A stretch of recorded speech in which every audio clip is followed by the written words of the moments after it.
Winter is back. And again, this is a severe test for millions of Ukrainians, both for those who must be ready for blackouts and especially for those who defend our country in trenches. The war in Ukraine continues, and we are already entering a very difficult winter period for the second year. What has changed over the past year? How do you keep from freezing when war occurs in winter, and how does the cold influence combat? Explore these questions with United 24 Media. Many conflicts of the past were fought during winters. The war between the USSR and Finland was even called the Winter War. Back then, despite the enormous advantage of the Soviet Union, Finns successfully resisted. The USSR lost at least 126,000 soldiers, 5 times more than its adversary. Finns effectively used weather conditions, equipping their troops with skis or using deer to transport mortars. Both sides have to take into account the challenges of winter warfare, and there are a lot of nuances to consider. For example, it's easier to defend than attack, as the fortified structures retain heat at least a little.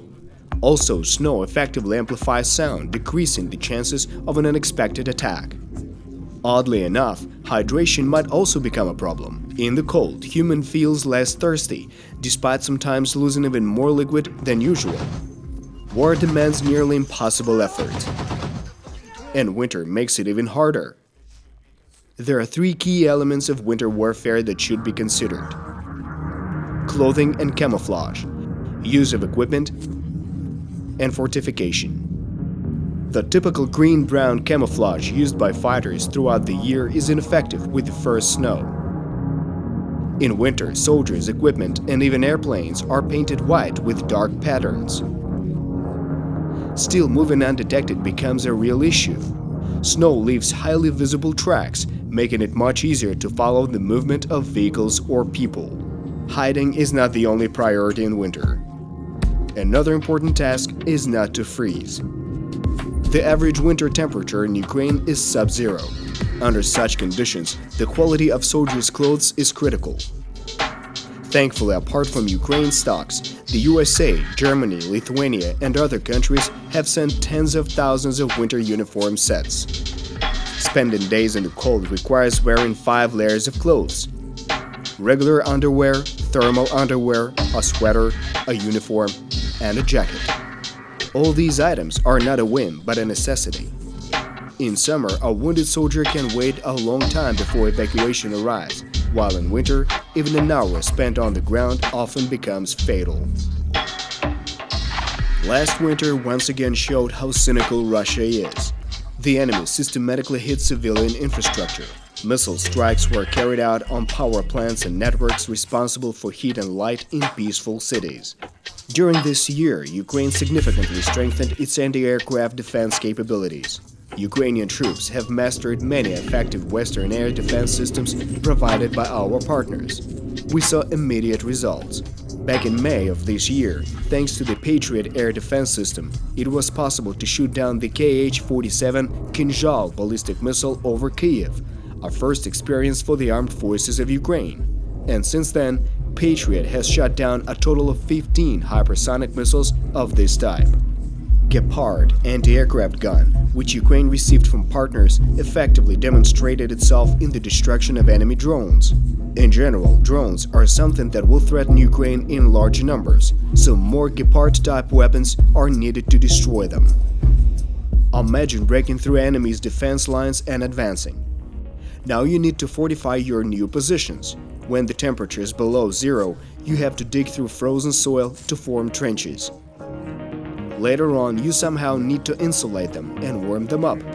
Electric heaters or simple wood stoves are used for this purpose. However, you need to be careful with them, as hot objects are well visible through thermal visors, instantly demasking your positions.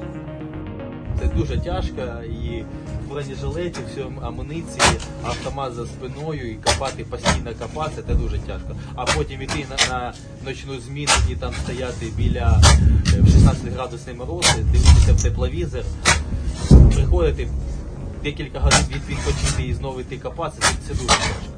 Ukrainians have battled Russians since the hybrid invasion of 2014, so they have experience in winter warfare.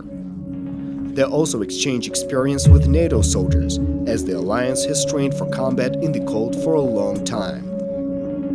However, there are also unpredictable factors such as the weather. If last winter was generally relatively mild, it is difficult to say what this winter will be like. The armed forces of Ukraine are preparing for two weather scenarios. The first scenario is rain, that can make things difficult. In particular, such conditions can cause the rate of advancement of vehicles to decrease. Even UAVs cannot be used in such weather. Frost is a completely different scenario. In this case, the ground will remain frozen and heavy machinery will be able to drive on it. Ukrainian defenders are currently preparing for the cold weather. They insulate dugouts, stock up on heaters, and various means of heating. Equipment is also being prepared, because it's necessary to replace lubricants and various fuel additives and adapt camouflage. However, it's not that simple.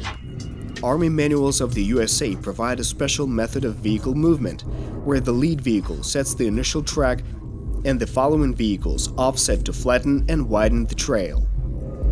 When the temperature is 0 or +1 Celsius, the snow starts melting, creating a mash where everything except for tracked machinery gets stuck. So the saying that the war is fought along the roads becomes especially important. Frost can kill just as well as a bullet or shrapnel. At this very moment, Ukrainians fight against both prevailing enemies and the winter. Support forces of good, so that nobody has to celebrate Christmas in trenches ever again.